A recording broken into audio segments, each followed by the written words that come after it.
I just witnessed something, but I've got all these complicated feelings about what I witnessed and about what just happened. And it's the feelings that I'm trying to make sense of.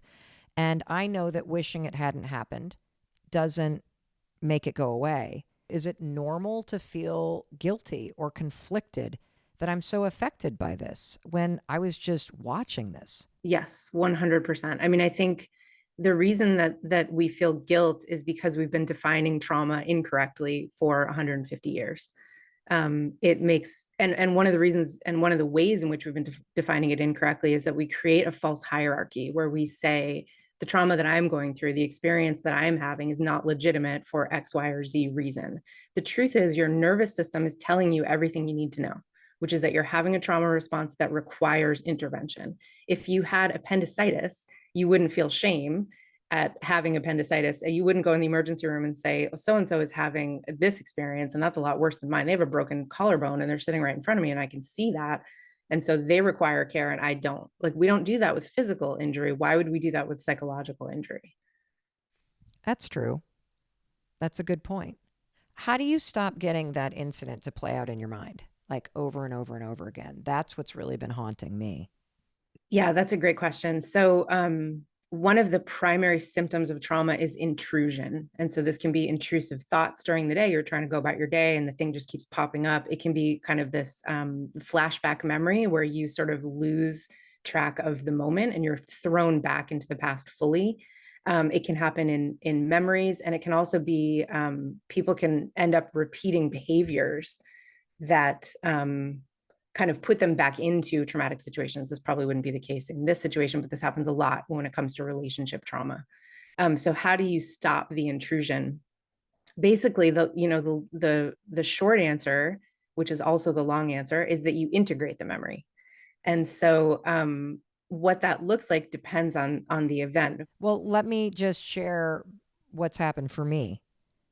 Like a big part of the process for me is peeling away this shame that I'm having a response that's outsized in some inappropriate way, that I don't deserve to be having this response because I don't even know this person.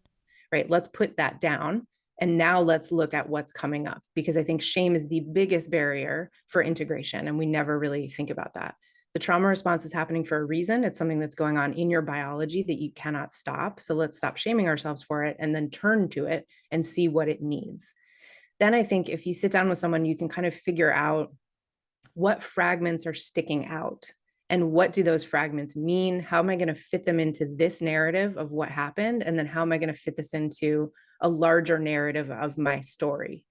And I think, you can see really directly where shame gets in the way, because when you're talking about something that happened that you witnessed and you didn't even know the person, it's hard. It feels like, how am I going to fit this into my story? But the truth is that something really intense and meaningful happened to you as well.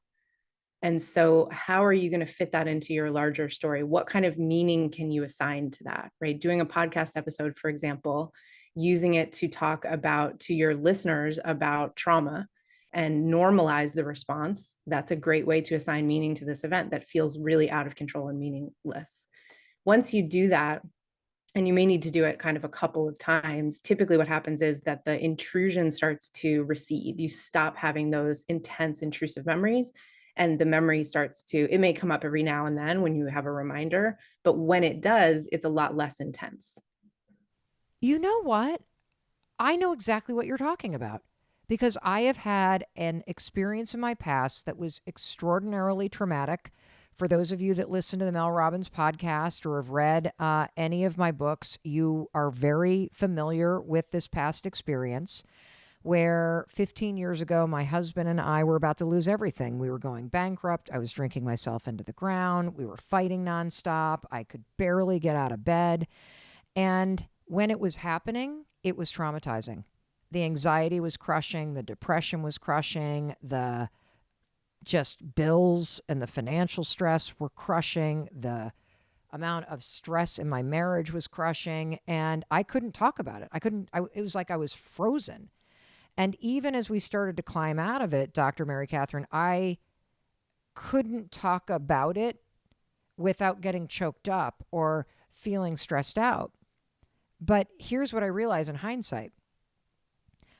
I have now told the story of that rock bottom moment, nearly losing everything, so many times. And I've allowed myself to feel the emotions of that moment so many times that I have integrated the story into my life.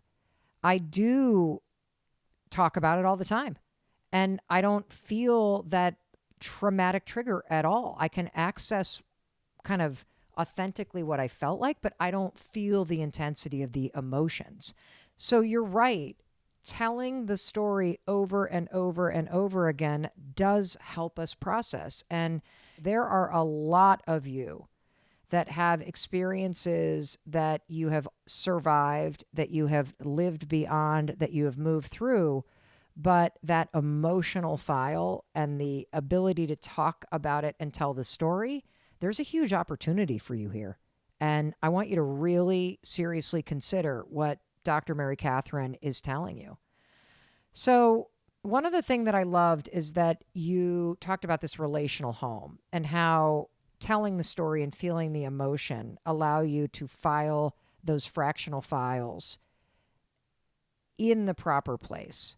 What are some things that people could do right now if this is resonant, if they want to lean into the advice that you're offering and the expertise that you're offering?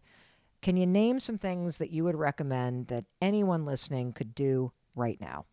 Okay, so I think three things. Number one, take your shame and put it a visual, like close your eyes, visualize putting it in a box and put it on the highest shelf you can in your house. You can pick it up later. I'm not going to try to take it away from you, but just try to put it down for a couple of days because it is getting in the way. It will continue to get in the way in a way that will prevent healing. So number one, take your shame, put it in a box far away. Number two, I think that one of the best things you can do here is try to really make sure that that narrative part of the file folder has all of the pieces. Have you talked about, especially this is tricky, especially when you go through an event with other people, you often don't narrate it because it happened and you all know what happened. But could you sit down and write out the events as if you were telling someone who wasn't there and had no idea what happened? Have you done that yet? Continue to do that if you've done that already. Maybe once a day if you can stand it, just to get the narrative straight, because you're already having these intrusive thoughts. You might as well tell the story.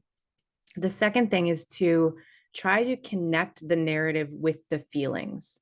What feelings come up? What feelings came up in the moment? What fragments seem to be sticking out? There will naturally be moments in the story where you feel something really intense.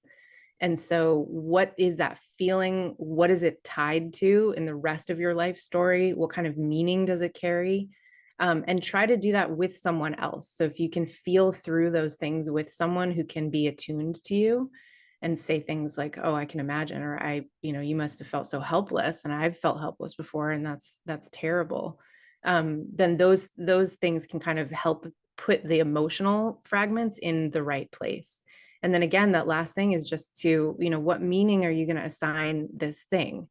What importance does this have in your life?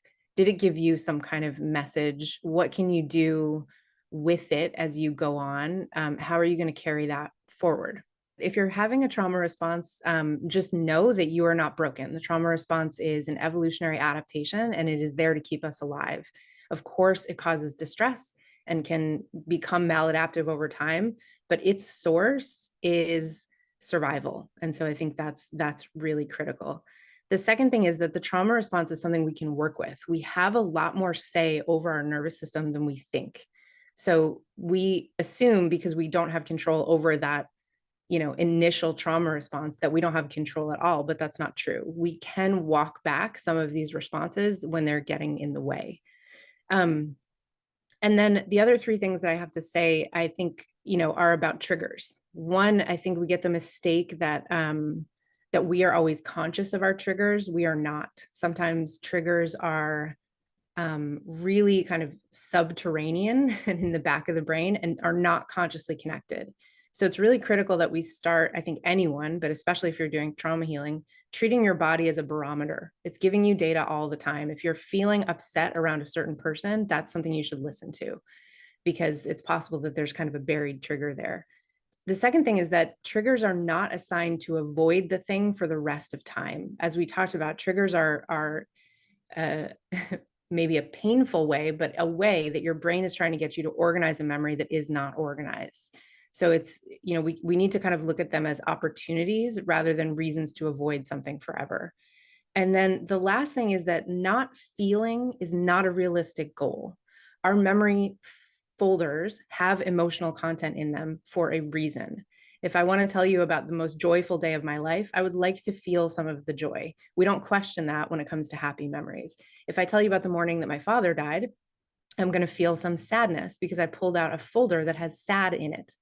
Our memory files are supposed to have emotion. And when we set as the goal not feeling, like we say, oh, I know that this is integrated when I don't feel anything, we've got that totally wrong. And we are asking our brain to do something that it is not equipped to do, nor would we want it to.